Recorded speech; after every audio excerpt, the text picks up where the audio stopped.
Contrast uncut, yeah, you know that's us. Where we only speak the real and the real rock with us. Where we motivate the people and politic on success. Oh no, we ain't DJ Khaled, but they swearing we the best. Contrast uncut, contrast uncut, contrast uncut, contrast uncut.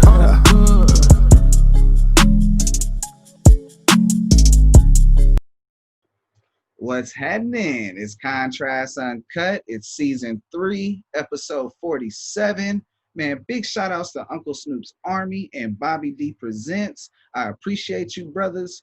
It's your host, Zylo, aka DJ Juan Dollars, like I won some money.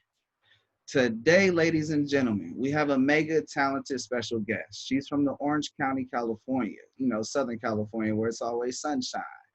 She's an alumni of the prestigious LMU, La Jolla Marymount, and she did graduate with honors.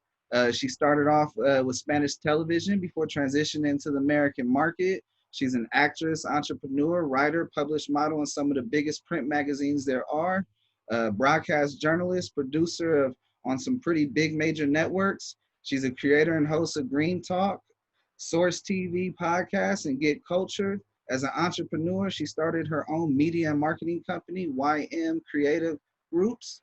And if you don't know who I'm talking about, it's all good. We will have the pleasure of just chopping it up with her all episode.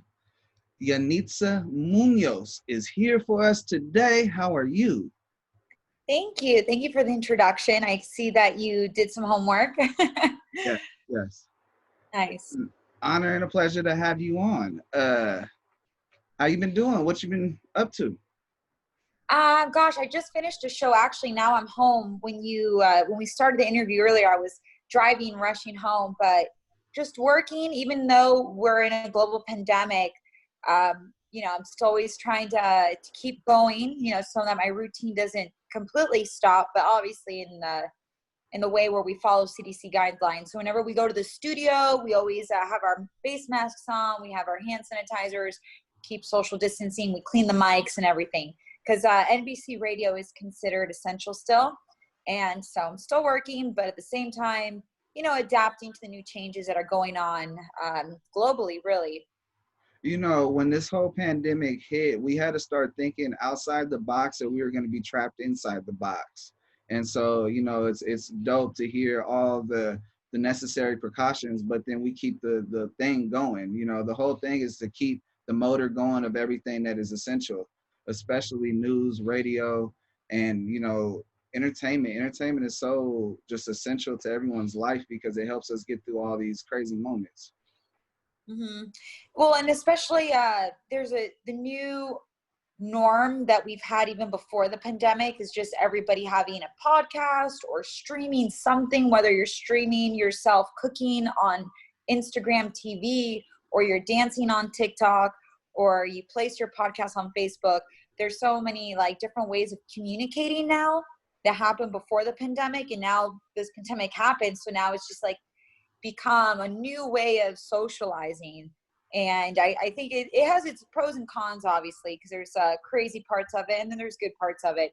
But so I think with people now adapting with what's going on and staying active, entertainment does really help people kind of get away from the stress, right, of what they're seeing on the news, of what's happening, especially now in California, since we have a second wave of the coronavirus.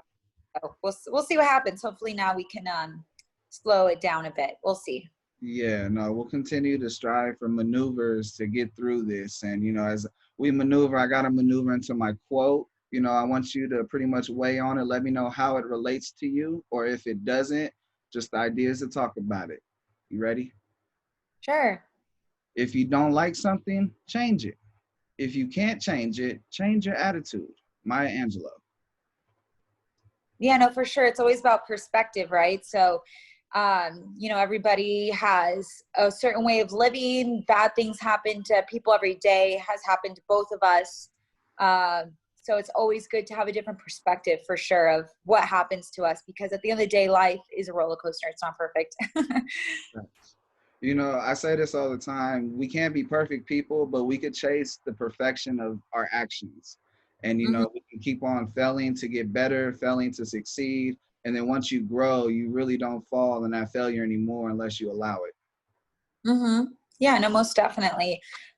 It's always good for people to learn too, because if they failed from something, maybe look at what happened and try to better yourself. If it's financially, if it's in a relationship, if it's at the gym, kind of see what happened and try to, you know, that was super popular during the pandemic, level up.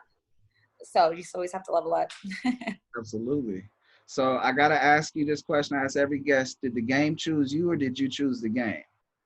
Oh, I think I've been the type of person where I like to choose my path. So I went into the career that I'm in now from choice, and I wanted to be an entrepreneur, so that was my choice. So yeah, I guess I chose it. Good, good. Now I want to go into your first big opportunity, the big confirmation that, you know, entertainment is what you're supposed to be doing with your life. Would you consider it when you were in college and you were getting opportunities, or would you wait until you got out of college, graduated, and, you know, the other fruition of your labor has started to rise? My perspective then was totally different how it was now. I was so young when I was in college that I was basically, I thought that auditioning and all that was like how things are done. But then as I graduated and was in the workforce, I noticed it was better just, if I am going to do anything with entertainment, it's better just to open my own business and make money that way, because you have more control and you can make more money, because other people sometimes can limit you depending on what it is. But nevertheless, when I was in college, definitely a different perspective, because when you're in college, you learn to work for other people, and there's nothing wrong with that. But you also have to remember that it's great discipline. It teaches you how to level up, as I said earlier, in whatever career you choose to be in, whether you're going to college for if you get a political science degree in your undergrad, maybe that means you want to go to law school later.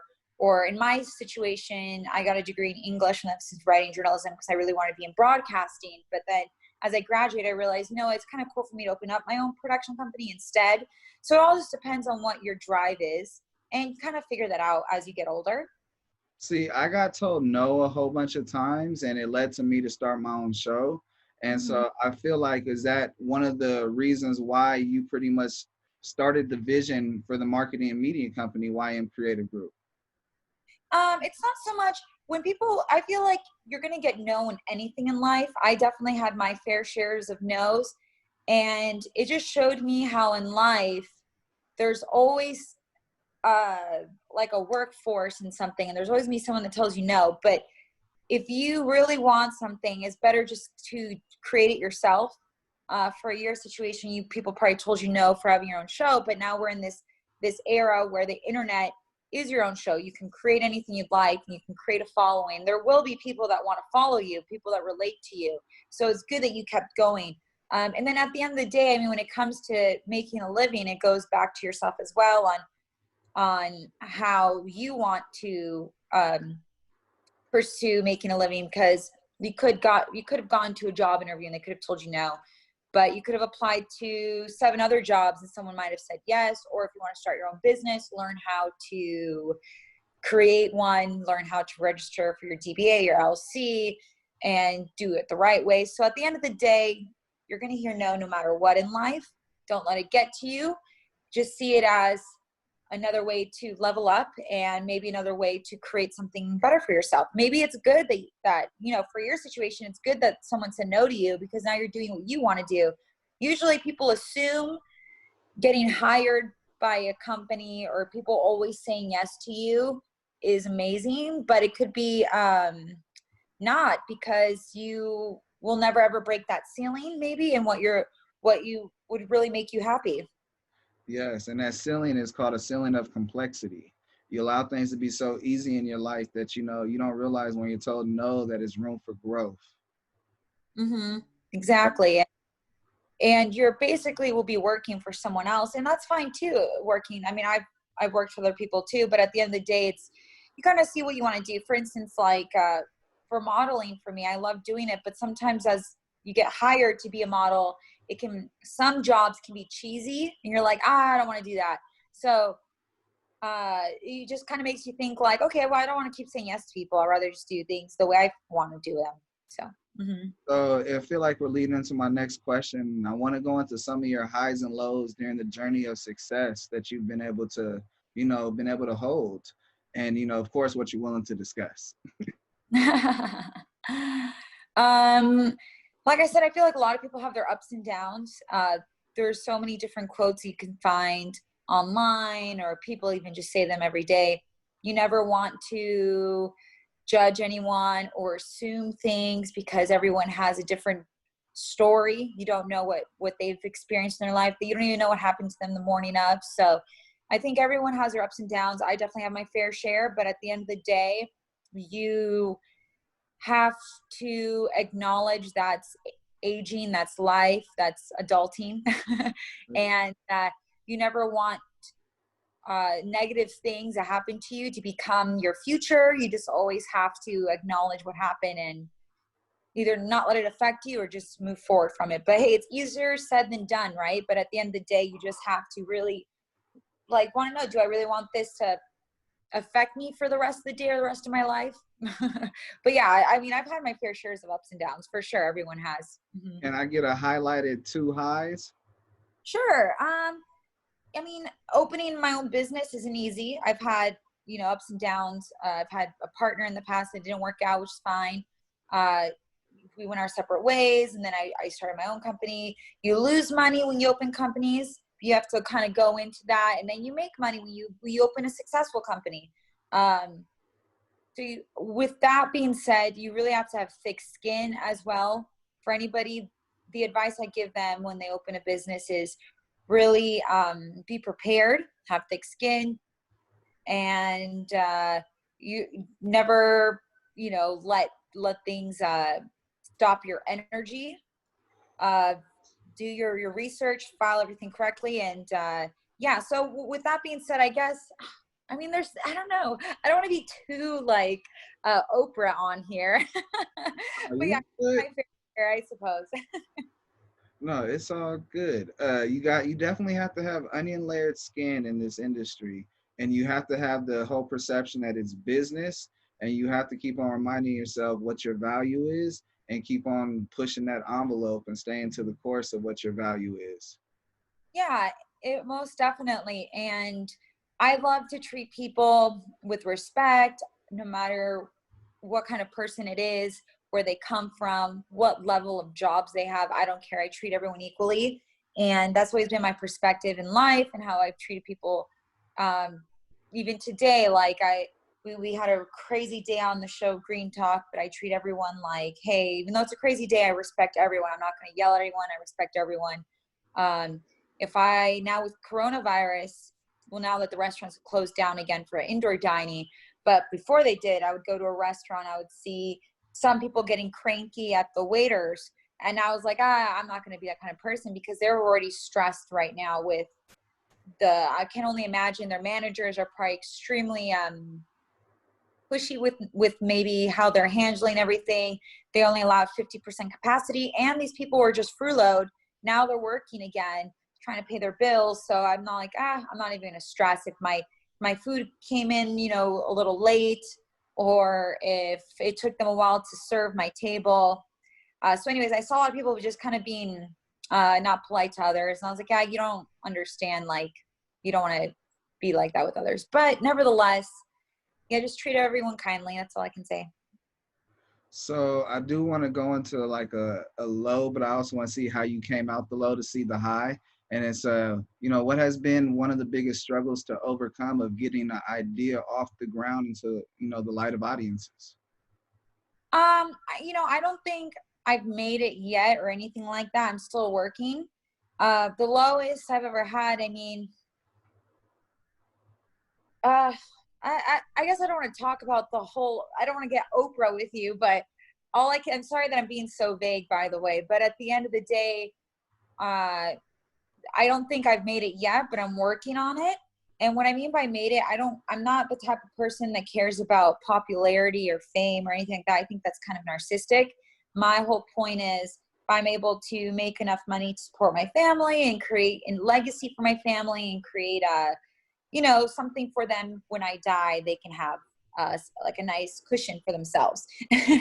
And then maybe they can grow from there. So that's how I see myself. Every time I open a business, I want something to carry on to my future children. I don't have children right now, but in the future. So that's my perspective of things, of success and how to overcome them. But for anyone that needs advice, if you ever want to be successful, really make sure it's something that you're passionate about, and make sure at the end that it's something that will pay your bills. So I just want to be honest with people with that. I know everyone's like, oh, follow your dreams, but also make sure it pays your bills, because life is life, right? That's life. So, value. Yeah. So create the value, of course. Don't do things for free. If you are in the clothing industry, I see a lot of my friends who have clothing companies and they're giving away things for free on Instagram. And I understand you need to promote it, but be careful who you give your things away for free for, because there's a lot of social media accounts that have fake followers. They buy their verifications. It's a pay to play thing. So if you're just going to give some girl free dresses or free clothing, free t-shirts right now, because of the pandemic, a lot of stores are giving away free like yoga pants and all that, because that's all what women are wearing now, right? There's no one's going out. People are just wearing their Lululemons every day. So they're losing money. So be careful who you give your clothes out to. Make sure it's a real social media influencer. And if it is, and they ask for money, make sure you have a contract when you pay them so that they actually post. But nevertheless, yeah, be smart and do your homework, do your research. Just like how you were doing your homework and research earlier when you did my intro. I was like, wow. It's important. We're in a world where if you think it's scary to be outside, imagine coming to social media.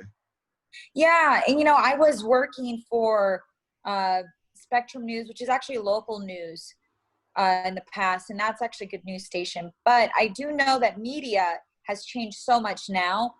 When I was working as a broadcaster, it used to be so strict. And I'm sure local news might still be strict, but I don't know about national news anymore. You weren't allowed to say like certain things without certain proof. So if I say this cures that, sourced by blah blah blah, right? And then that's sourced by blah blah. Or even if this car drives with X amount of gas, you can't say yes or no, you have to source it. Now there's so many sponsors that pay for ads. It's just the reality of it. Everybody has to make a living. So now you get big stations of all of them. I'm not talking about politics now. They just say yes to everything for money. And I understand people need to pay their bills and live and eat, but it's gone out of control now, to where nothing is like referenced or sourced. You get crazy articles just on your cell phone that pop up on Google that have fake information. Social media, that's also one thing. People edit things. So I know right now everyone's glued to their phones. There's nothing to do, or maybe their hours have been cut in half at work and now they're on their phone a lot. But be careful, it can be toxic being on your phone too many hours. Right. So people want to look at the news, make sure it has references, Yes. make sure that has links to those references, and Google the editors, because sometimes the editors could be interns from colleges. No offense to the editors, but sometimes they're learning, right? So they probably don't know what they're doing. Everyone's cutting right now. They're cutting funding to these articles and stuff. So just don't always believe what you read. Do your research. Don't be like, don't be a follower. Just kind of don't be like the sheep that follow the herd. Just kind of see what's up and ask questions and be smart. So yeah. I got 2 more entertainment questions, then we're going to transition to my 3 segments. And okay. Out of all the hats and titles you have, which one's your favorite one to do? Being a business owner is my favorite one. For sure. Yeah. For sure. It's probably most rewarding because you have to overcome just to make everything happen. Yes, it is very rewarding, and you build something for yourself. More than that, modeling's great. I love it as much as I really do. But at the end of the day, I mean, you're still working for someone else, and there's nothing wrong with that. That's great too. But I really like being a businesswoman makes me feel fulfilled. For sure, absolutely. What would you be doing if you weren't in entertainment? I would probably be a lawyer. I was considering going to law school. I might still, I don't know. The thing is with being a lawyer, there's like a hate and love relationship. It's like, if I was to be a lawyer, I think I would be in patents. So I would like register people's like patents. I do not want to be in criminal justice. It's not my personality. I'm too soft for that. I don't want to be in anything. I don't like going to the court system. I don't like suing people. I'm more into like weird. I know it sounds weird. I like paperwork. I like writing contracts. I like all of that. I don't have the suing personality, but I like getting paid to make contracts. I like getting paid to organize things, maybe organize someone's business, things like that, organize their invention for patents. And now with today's era, everyone wants to be an inventor. There's so many cool ideas coming up.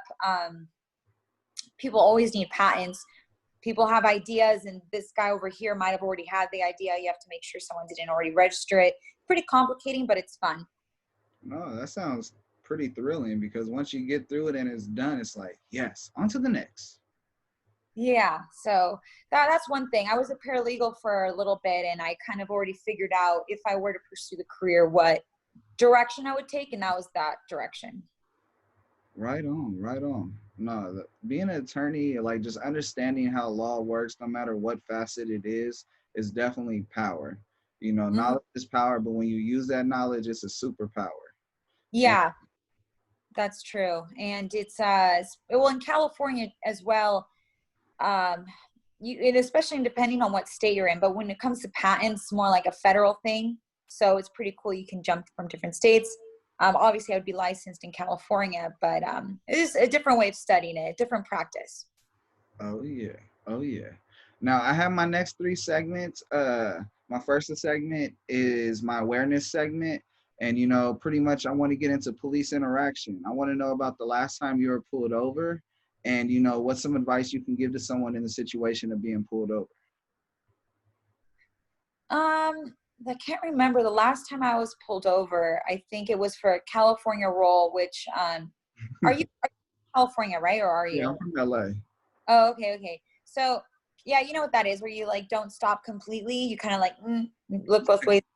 Go. So yeah, so I still got a ticket for it, and because sometimes when you do a California roll, the cop is like, "Hey, grow up, don't do that. You're not a teenager anymore, right?" But the cop was like, "Okay, here's your ticket." I was like, "Damn it!" So I'm pretty easygoing. I don't go looking for trouble, but that was my running with the law. I know it's kind of weird today with so much corruption that people have been exposing now. But at the end of the day, I mean, there are good police officers too, just like how there's bad ones. There's good people, there's bad people. It's just the way of the world. It's just how the world is, right? There's good and bad people. And they wear all types of uniforms. They wear all hats. They could be your teacher. They could be your doctor. They could be your lawyer. It doesn't matter. They're everywhere. But there's good and bad. So that was my running with the law. It wasn't anything too extravagant. Just a couple of things you were doing while you were getting pulled over. You kept your hands on the steering wheel, windows down. I'm pretty sure you had the music off, like all these things to create a calm nature, right? Yes. Yes, that is correct. See, my situation was very different. I mean, the only other time where I was really nervous, I don't get nervous with police officers, or it doesn't matter to me because I know I didn't do anything wrong, but I do know that there's been racial issues with other people's situation. I'm Mexican, and even though I look really pale, I'm Mexican. It's just what I am. You look at my ID, my name's YENITZA Munoz. So it's just my name, everything. I'm proud of being Mexican, but the officer who pulled me over was Mexican as well. So I don't think there was a racial thing there, but who knows, maybe somewhere else someone might have made fun of me and been like, because I've had people say, "Oh, what are you, Russian?" I'm like, "No, I'm not Russian." And I'm like, "Well, why are you asking me what I am? It doesn't matter. Who cares what nationality I am? Who cares?" You know, but they just see your name, or they maybe think because the way you look is a little exotic. It doesn't matter. But that was my intrication. The last time I could have remembered being nervous, I was really young. I was a teenager. But other than that, I've been, I just get cool and collected. If I'm not doing anything wrong, what's the big deal? And if they want to pressure me, then I'll say, okay, go ahead, but I'm still not doing anything wrong. You don't want, in general in life, you can't let people instigate things. I think that happens anywhere in life. Doesn't matter what situation. It could be a friend, be a coworker.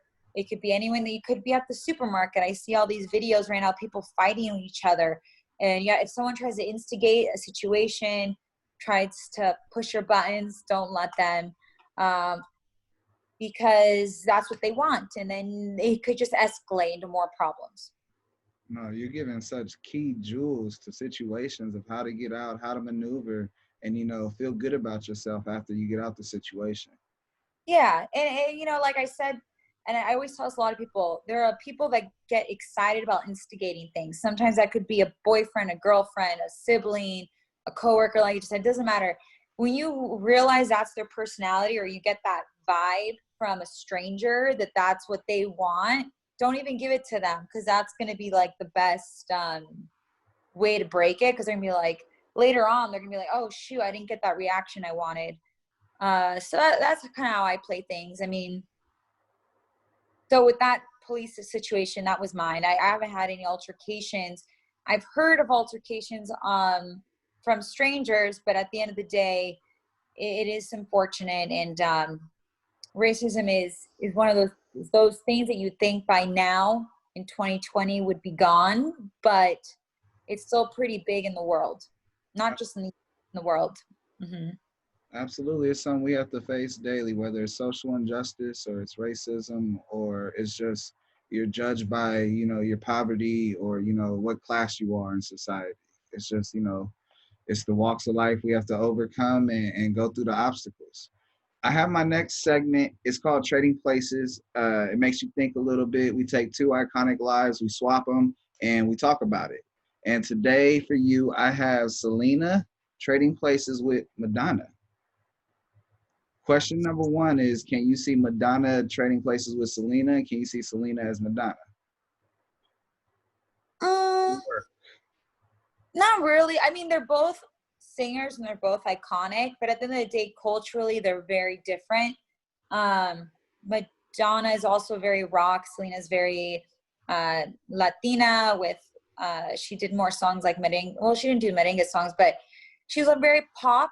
But for Mexico, she kind of reminded me of like, so Selena, she's from Texas, born and raised in the United States, but crossed over to Latin America, kind of like Jenny Rivera did. Jenny Rivera was from Long Beach, crossed over. Even though you can't compare Selena and Jenny Rivera, they're very different, their style of music. But I thought that that was interesting. Just the concept of them being like American and then crossing over to the Latin market was pretty interesting. Going back with Madonna, I just can't relate to that, because Madonna only kind of stayed in the English market, even though she became globally known. She only sings in English. I want to say, I think there was one song with Maluma where she was singing in Spanish, which was kind of recent, right? Yes. Yeah, so that was pretty cool that she was crossing over, but she was already famous. I mean, she was famous all over the place because of MTV in the 80s. MTV was like the Instagram of the 80s, right? Facts. So different. You know, something I do want to parallel is I feel like if Selena was given the chance to stay on this earth, she would have been able to reach the same level that Madonna reached in her career. And then I wonder if we would have hampered Madonna's career in that same situation, that she would be globally known in the same passion as Selena was.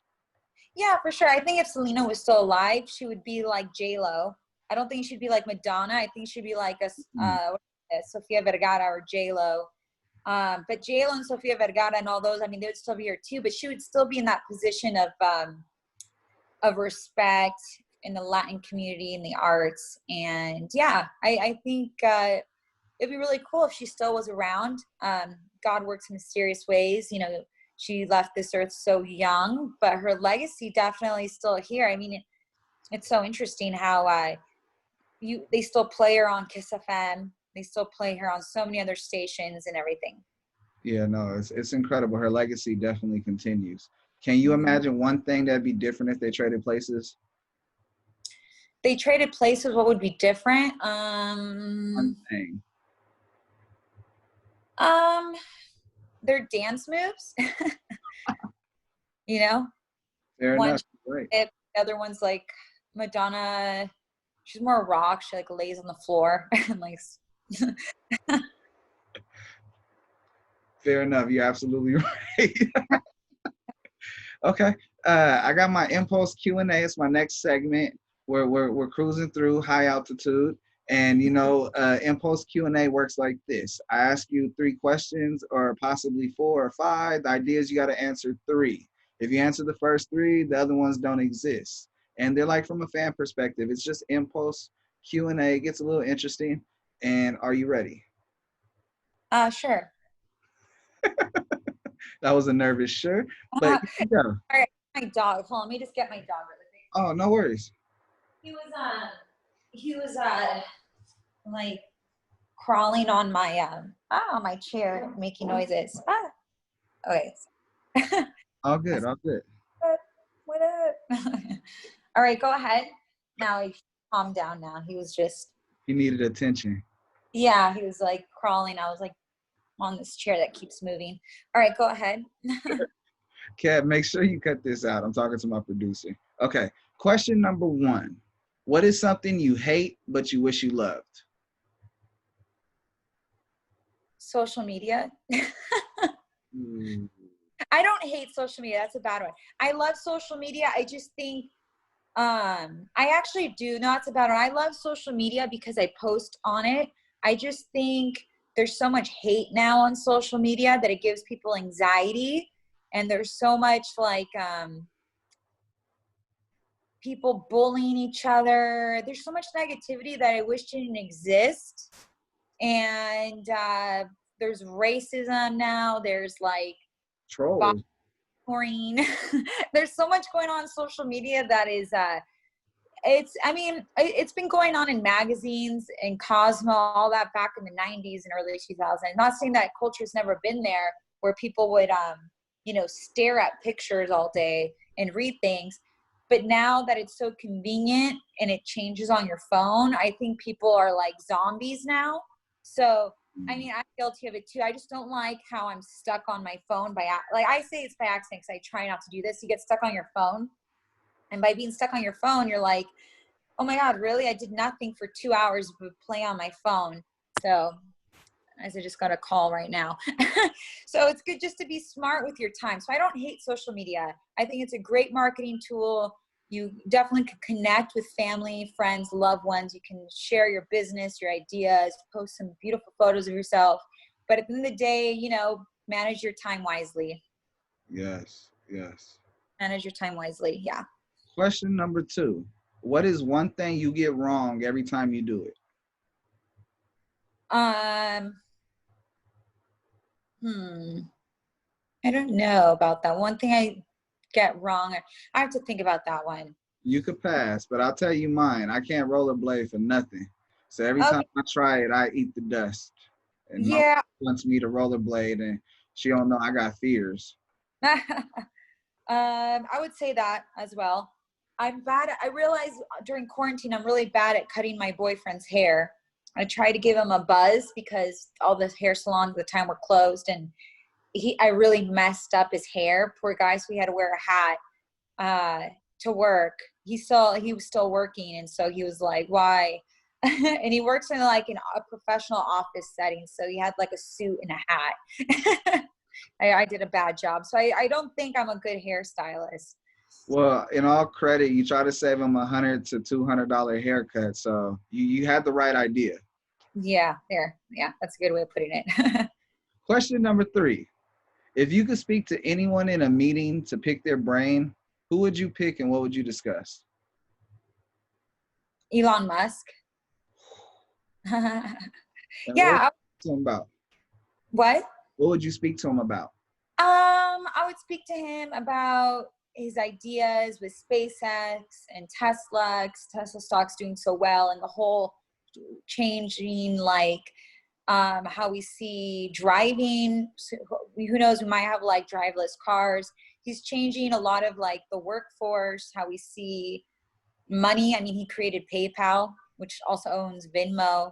So he's definitely an innovator. I mean, I think he's really interesting, especially because he's like a little Martian in his head. I think he'd be really cool to talk to. No, that's dope. That's dope. You just put me on something. I did not know he invented PayPal. So that's incredibly dope. Yeah, he invented PayPal. Mm-hmm. Wow. So you have survived my awareness segment. You have survived my trading places segment and even my impulse Q&A. Now, as a reward, let's promote. Let's talk about what you're excited for coming up, projects. I know you're constantly working on stuff daily, NBC Talk Radio. You're just working. So let's talk about it. Yeah, so I guess all I could say is, during this pandemic, everyone just keep doing what you can to stay mentally healthy. Don't be on social media too long. Read. I think a lot of people are forgetting how to spell nowadays. Read, learn something new. Call a loved one, hang out with your family, your loved ones. When it comes to making money, make sure that you do your resources, you register everything, and always level up in everything that you put your mind to. Don't feel get a no, and don't get too excited if you get a yes. Just always level up. Always think ahead, always plan ahead, and that's my little advice for people. And this is advice I have every day. Like, I just had 2 shows today and everything as well, so been working. But thank you so much, by the way, for this interview. I appreciate you. Thank you. Yeah, absolutely. I want to shout out Barbara Sanchez, and I appreciate her. She's been intricate. Her and Patty Torres, I love them. They've been definitely helping me behind the scenes. And if you notice my show, it's a little different. It's a little unique. I do segments because they say we have to do segments, but I try to end the show on that same energy. And so my viewers knows it's coming. I'm going to ask you, you have any questions for me? Yes, this is going to air on Bobby D Productions or? No, Bobby D presents it. And so does Snoops Army. It will air on YouTube and iHeart Radio, all the Spotify, all the podcast distribution. It's Contrast Uncut. It's season 3, episode 47. Big shout outs to Uncle Snoops Army and Bobby D Presents. I appreciate you, brothers. I wouldn't be able to do incredibly dope stuff like interview YENITZA MUNOZ and talk about her incredible journey to success and how she still strives and remains humble and hungry for it no matter what. Thank you for coming on. It's been an honor and a pleasure just having your time on here. Thank you for having me on, and stay safe during these crazy times. Thank you. Hey everyone, it's YENITZA MUNOZ. Thank you so much for having me on this show, and thank you Bobby D Productions and Snoops Army, and again, thank you for this time. Hey, all right. This really reminds me of some Tribe Called Quest. Hip-hop really taught me to give it all I got left. Wu-Tang taught us how to beat the projects and tell my story over beats and it could be a project. Look, how it all begun. Bum, skibbity bum. Yeah, grew up on that knobs, on that L, on that pun. Old soul when I was young. Crisscross, make them jump. Battle rapping for respect, my nigga. This ain't what you want. Can I kick it when I'm rhyming? Be a legend through Ebonics. Was a sticker boy. Felt like sticky fingers played at Onyx. Can I live track 8? Feel like Jigga 96. Without a reasonable doubt, the album turned me into this. Shit, we always had dreams of being money making Mitch. Without jewelry on, hit a jail pose, take a flick. Feel like Pac and keep your head up. Biggie shooting juice. Coach is still alive, just let me prove. King, nigga. Everything that you do, baby, I salute you. Right there you go. Another episode of Contrast Uncut. Make sure if you enjoyed it, you leave a comment below. You hit some like buttons. You hit some subscribe. You go ahead and hit share if you want to. Say something nice or say something you don't want to say at all. You're not going to hurt my feelings. Comment below.